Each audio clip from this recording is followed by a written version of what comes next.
Сме на по-голямата нива, като площ. Тук в началото имам засадени кайсии, които преди доста години си купих от един масив от силистренското село Нова Черна.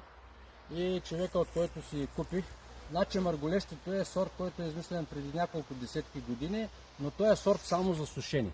Няма никакъв търговски вид.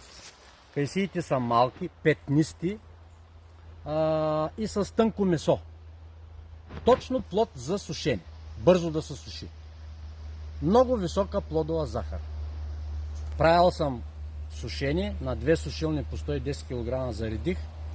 Изядахме ги за отрицателно време. Просто стана борба между мен, децата и жена ми да ги ядем. Страшна вкусотия.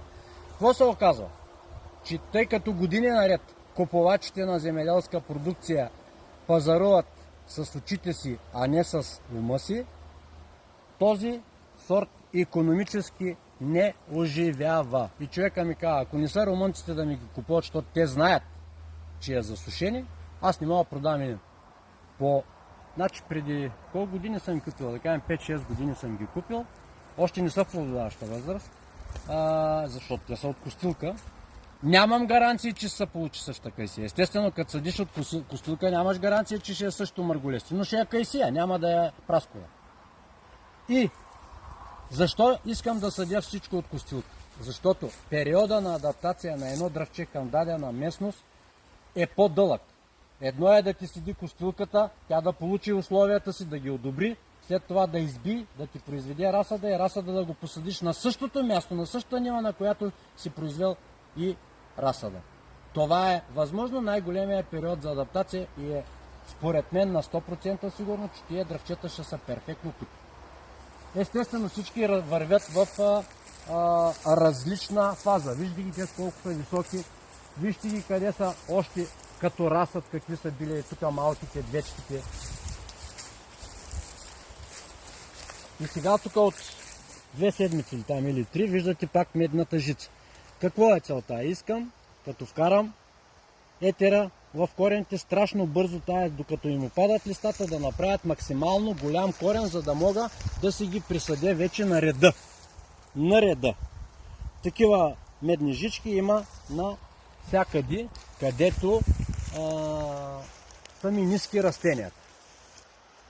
Ако имам съгласието на един мой приятел, след половин или един час ще отидем да ви покажа много по-задълбочено и масово прилагане на тези антени в неговото дворно място в едно съседно село.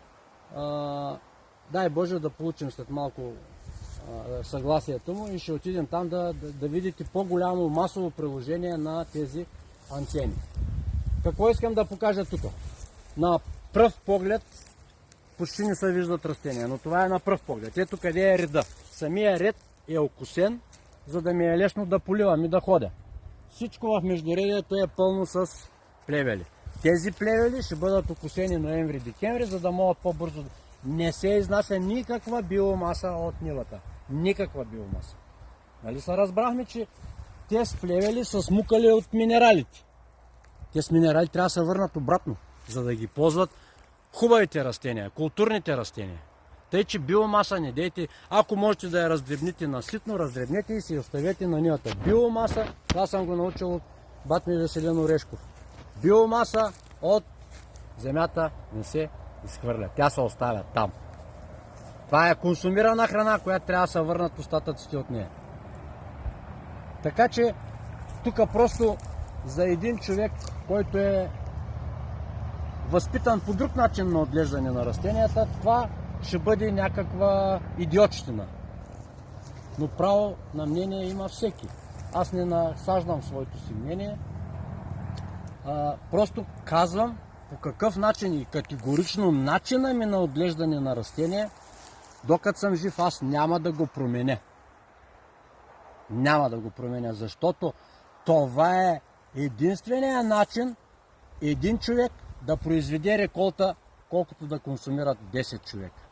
Ти не оставиш ли природата и твоите културни растения сами да се грижат на около 90% от своето развитие, ти не можеш да се справиш. Каквато и механизация да има.